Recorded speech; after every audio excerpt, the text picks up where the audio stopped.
Hi guys, it's Angie with Fun Endeavors Tie-Dye Lab. Today let's make a geode hoodie. I'm using one of the Buffalo brand hoodies which I purchased from Costco. It's a women's hoodie and it's 70% viscose, 16% cotton, 11% polyester, and 3% elastane. By the way, the polyester is on the inside of the hoodie, so that's the fuzzy portion. I've turned the hoodie inside out, and before I begin, I'm going to use a washable marker and mark where I'd like for the center of my geode to be. I'm going to do a single geode, and I found an agate which has got the colors that I want in it. So I'm going to kind of loosely base this hoodie on that agate stone that I found. I'm going to grab the center of the geode, and I'm going to lift the hoodie up off of the table and give it a little bit of a shake. I want it to kind of fall naturally. Then I'm going to slide my hands down to the very bottom, and I'm going to start tying my rings of my geode from the bottom going out toward the center of the geode. I get asked quite often, how do you tie a geode where it doesn't look like a bullseye? I think that tying from the bottom going in toward the center is the best way to avoid that. If you start from the center and you go outward, all of your shirt just kind of falls perfectly, and it's very difficult not to make just perfect rings. I mean, a bullseye look is a nice look on a tie-dye if that's what you're going for. But if you want something that looks more natural, when you start tying from the bottom going in toward the center, you get those strange wrinkles and curves in your lines, and it just looks more natural, like a stone instead of a bullseye. That's what I'm doing too, is I'm varying the distance between the different lines. And I'm kind of roughing this shirt up. I want it to be a little bit messy when I tie it. I don't want it to be perfect. The reason why I drew where I want the center of my geode to be is just so that as I grab that portion periodically and kind of give it a shake, I don't lose where the center is. Sometimes when you're tying from the bottom going out toward the center, you can kind of lose track of where you want the middle of your geode to be. Because this is a hoodie, it is a lot thicker than just a traditional t-shirt. So I'm really having to pull the sinews super tight to make sure I get some definition lines in the hoodie. And if you'll notice, when I give the hoodie a shake and kind of readjust where the fabric is falling, I don't smooth it down or clean it up. I go ahead and leave it wrinkled and messy when I start tying. Trust me, that's going to give you a prettier, more natural geode look.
Now that I'm getting close to what's going to be the center of the geode, for sure I'm going to make sure I keep this area roughed up. I'm actually going to split this and do 2 centers to this geode. If you'll notice, I'm kind of pushing the fabric down inside, trying to make extra wrinkles and pockets in the fabric. All of that makes for really interesting things to look at in a geode, and in the center especially. So to divide the geode center into 2 pieces, I just took the sinew straight down through the middle and started tying one side. When I get right to the very end, I'm going to push the fabric down inside just to give a little bit more interest right in that area. Then I'm going to wind the sinew back down this geode and go tie the other half of the center. Once I have the hoodie tied, I'm going to put it aside for a couple of days and let it dry out. I get better color saturation if the item is fully dry when I begin dyeing it. If you want a little bit more information on this topic, I have a blog post out on my website, funendeavors.com, which addresses why I like to dye my items when they're dry. I don't dye all my items when they're dry, but thick folds like this, I prefer to dye them dry.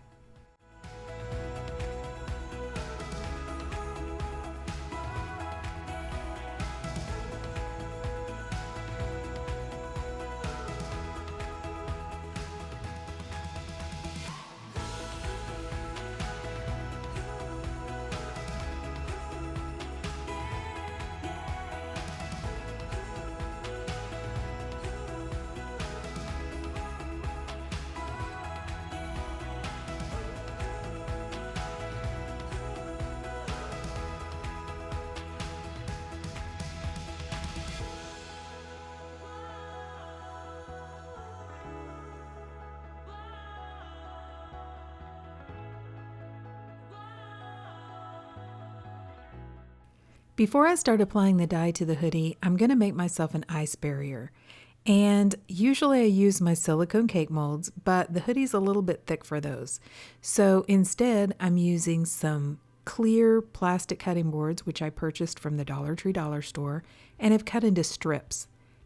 I'm going to place those strips right up next to the hoodie and then use some wooden clothespins to hold them up close to the hoodie. I'm going to attach the clothespins to my metal rack. Then when I get down in the areas where the center of the geode is and on the other end where it gets a little bit smaller, I'm going to actually use my silicone cake molds for those areas.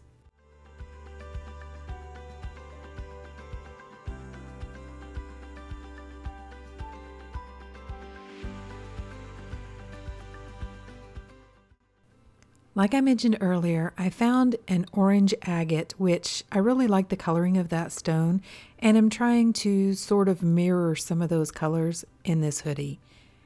I don't have rights to that photo, so I can't place it in this video.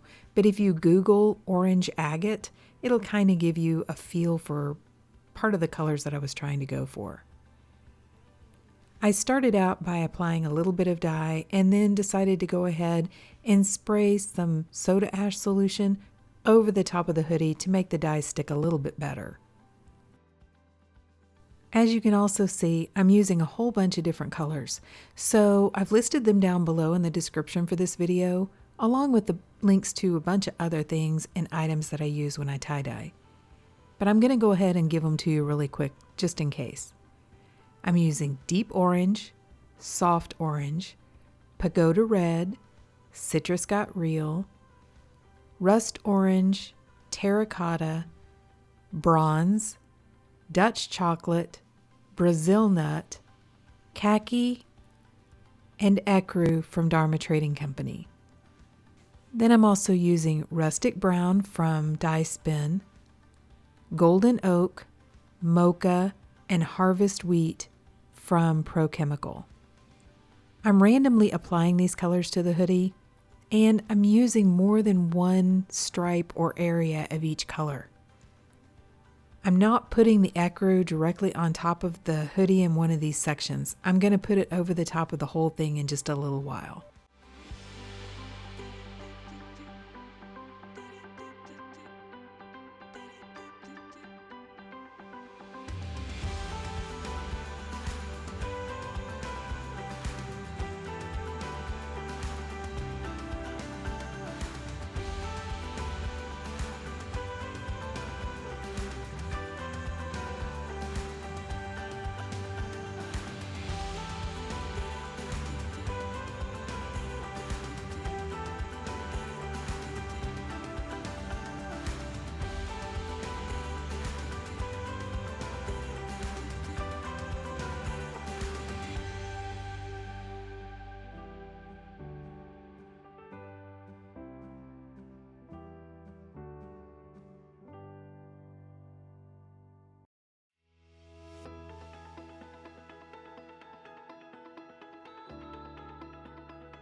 Now I'm going to add an additional sprinkle of soda ash over the top of the dye.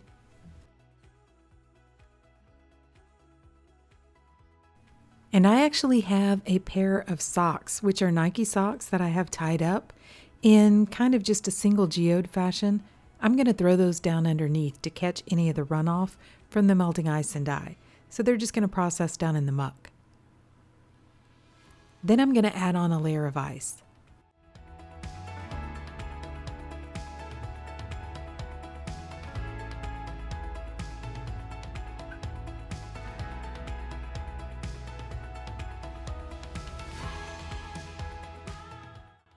Once I have the ice on the hoodie, I'm going to come back in and liberally sprinkle some of the ecru over the top of the ice. All the ecru does is it just kind of is a filler color. It gives a little added dimension to the hoodie, to the different colors, and it kind of just fills in some of the bare spots. Ecru is a pretty mild color. It's just kind of like a beigey color. The ecru, I think, has a little hint of kind of a taupey type color. So I put the hoodie aside and I allowed it to process and all the ice to melt. After it melted, I came back and added a couple more layers of ice because the hoodie was so thick. And I eventually moved the socks that were down underneath a little further down underneath because they were kind of sitting on a humped up area of the container and weren't really down in the muck. I let the hoodie process for about 36 hours before I started rinsing it. I took it to my utility sink and I started rinsing in cold water to rinse off the excess dye that was left sitting on top and to rinse out the soda ash. Then I warmed the water to hot and continued rinsing to rinse out any of the excess dye that didn't bond with the fabric. Instead of just continuing to rinse for a long time, I went ahead and untied the hoodie and allowed the hoodie to soak in some really hot water. I put some really hot water along with a little bit of Blue Dawn dish detergent in my sink, and when the water cooled off, I would change it out, and I continued that process until the water was almost clear.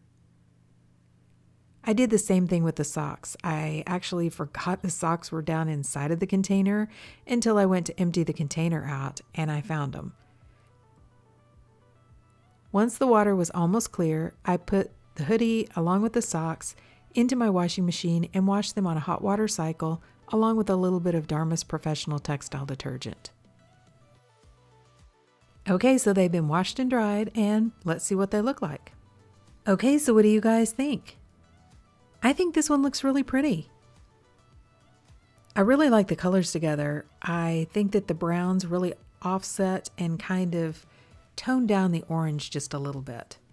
I mean, I like the orange, don't get me wrong, but sometimes just a solid orange shirt can be a little overpowering because oranges just don't split quite as much as some other colors do. So when you add the browns in like I did, you get some of the interesting color splits to go with the oranges. And I like that effect. Like I said, it really looks like an agate to me. So the only thing that I'm not particularly 100% pleased with in this is I have a little bit more white in that one area of the hoodie than I was wanting. And I know exactly why that happened. It happened because I allowed it to dry out, but because of the cold weather, it didn't dry quite long enough. And so that area was probably just a little bit too damp. I don't think it looks horrible. It's not solid white in that area. I mean, there is color in there. If it was solid white, I don't think I would like it. But I actually think it kind of breaks it up enough that it doesn't look bad. I also like the center of the geode. It's not as defined as it would be if this was a t-shirt. I like to do those interesting centers, and it's kind of a little bit less interesting on a hoodie just because the hoodie is so thick. You don't get those definition lines in the really small areas like you can with the t-shirt where the fabric is a little bit thinner and you can get a really tight line. And it just, I don't know, it's just more crisp. I guess that's it's more defined and crisp on a t-shirt than it is on a hoodie. I've included a photo of the socks too so that you can see how they turned out. Because they were down in the muck, they don't have a whole lot of the orange on them. They just have a few little spots of orange, but for the most part, they're just kind of a variation of brown shades, which is exactly what I was expecting would happen with this pair of socks. So overall, I'm really happy with this one, but what do you guys think? Please drop me some comments down below and let me know. And I sure would appreciate it if you enjoyed this video, if you would like it, and subscribe to my YouTube channel. And if you'll hit the bell, YouTube will notify you anytime I upload a new video. Thank you all for watching, and I hope you have a great day.